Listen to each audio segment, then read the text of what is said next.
अस्सलामुअलैकुम वरहमतुल्लाह। सबसे पहली और बड़ी अपडेट ये है कि रिसेंटली इंजीनियर साहब ने अली की आवाज़ यूट्यूब चैनल के साथ पॉडकास्ट में साहिल अदीम साहब और कैसर अहमद राजा साहब को ये चैलेंज किया कि वो अशरफ अली थानवी कलीमे को और चिश्ती रसूलुल्लाह कलीमे को कंडेम करें। ये आप जिस मोटिवेशनल स्पीकर की एक बात कर रहे हैं, उसने कितना खतरनाक खेल खेला है। इंजीनियर साहब गुस्ताखों के पीछे छुप रहे हैं।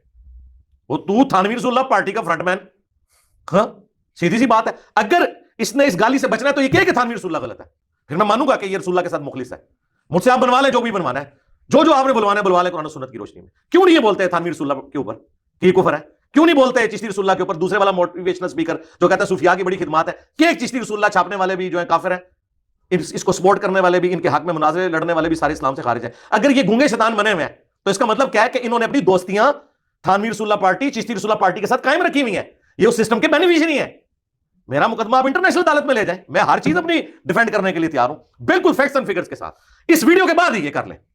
उन इबारतों का क्या मतलब है? तो मैंने कहा भाई ये मेरी जिम्मेदारी है, इनका उम्मतुन कद खलत लहा मा कसबत, कि ये उम्मत जा चुकी है, वो हजरात जा चुके, इनमें आपस में जो फड्डे थे ये ऊपर जाके तय होंगे।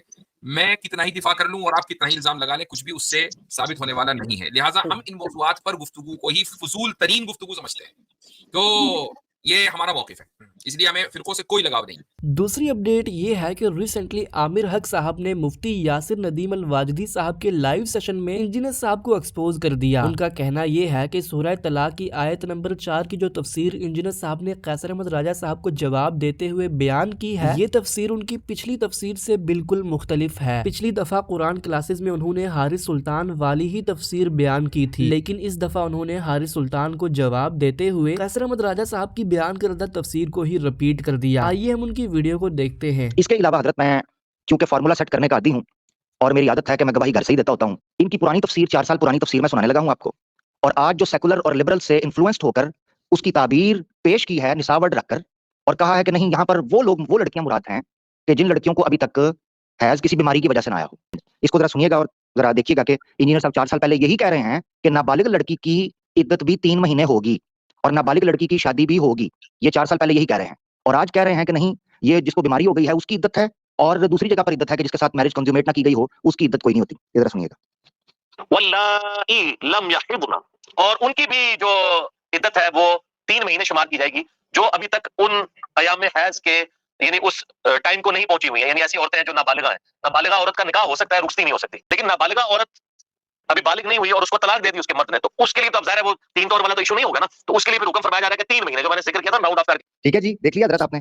ये मैं इसलिए चीज रखना चाह रहा था, 4 साल पहले वाला मौकफ आज अपने मुसलमानों से थोड़ा सा नाराजगी के बाद मुल्हिदीन का और लिबरल्स और सेकुलर्स का सहारा लेकर कुरान की तफसीर वही जो आपने पढ़ाई थी अली भाई, उस तफसीर को आपने जो है ना वो खुद ही कॉन्ट्रडिक्ट कर दिया हुआ है। तीसरी अपडेट ये है कि आखिरकार इंजीनियर मोहम्मद अली मिर्जा साहब ने डॉक्टर महरूब अवान मोइज साहिब के हवाले से क्लैरिफिकेशन दी है। बहुत से लोगों ने इंजीनियर साहब पर ये इल्जाम लगाया था कि आखिरकार इंजीनियर साहब ने डॉक्टर महरूब की वीडियो के नीचे कमेंट क्यों किया था, तो फाइनली इसका जवाब इंजीनियर साहब ने दिया है। जो पॉजिटिव चीज है उसकी तारीफ करनी चाहिए, लेकिन उसमें तो कुछ भी पॉजिटिव नहीं था। किसमें? उस क्लिप में क्या था उसमें? उसमें तो उनसे पूछा जा रहा था अगर आप किसी अकेले जगह पर रहना चाहते हैं और कोई एक शख्स हो जो आपके साथ वक्त गुजारे, वो कौन होगा? और उन्होंने कहा इंजीनियर मोहम्मद अली मिर्जा। आगे फिर उन्होंने कहा वो बड़े अच्छे इंसान है, आगे बगैर फिरका वाले काम कर रहे हैं। जी बिल्कुल ठीक है, तो अच्छी बात है। उससे आगे भी उन्होंने कहा, उन्होंने उसमें ये कहा था कि पोस्ट ज़िया के ज़माने से जो अहलुल बैत के हवाले से यहाँ पे फिरका वारियत फैलाई गई है, उसमें उन्होंने बड़ी दिलेरी से काम किया। तो जिस काम की तारीफ की है तो हम उस पर उनका शुक्रिया अदा करेंगे। जामे तिर्मिज़ी में हदीस है, जो मखलूक का शुक्र अदा नहीं करता वो अल्लाह का भी शुक्र नहीं अदा करता। चौथी अपडेट ये है कि आखिरकार आमिर हक साहब ने लोगों से माफ़ी मांगी, क्योंकि कुछ अर्सा पहले उन्होंने हजरत मुआविया की ज़ौजा हिंदा के हवाले से कुछ गलत कमेंट्स किए थे। मेरा ब्लंडर था,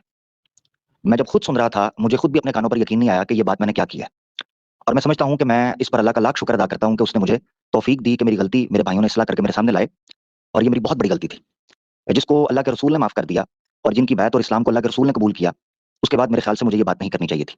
पांचवी अपडेट ये है कि रिसेंटली इंजीनियर साहब का शबे महराज के ऊपर नियो टीवी पर एक प्रोग्राम आउट हुआ है। अगर आप उसे देखना चाहते हैं तो लिंक डिस्क्रिप्शन में है। इसके साथ साथ मैं आपको ये भी बता दूं कि रिसेंटली दिली हुसैन के साथ साहिल अदीम साहब का एक नया पॉडकास्ट आउट हुआ है। अगर आप इस पॉडकास्ट को देखना चाहते हैं तो लिंक डिस्क्रिप्शन में है। ये थी आज की सारी अपडेट्स। मिलते हैं इसी तरह की नई अपडेट्स के साथ, तब तक के लिए अल्लाह हाफिज। अस्सलामु अलैकुम वरहमतुल्लाह।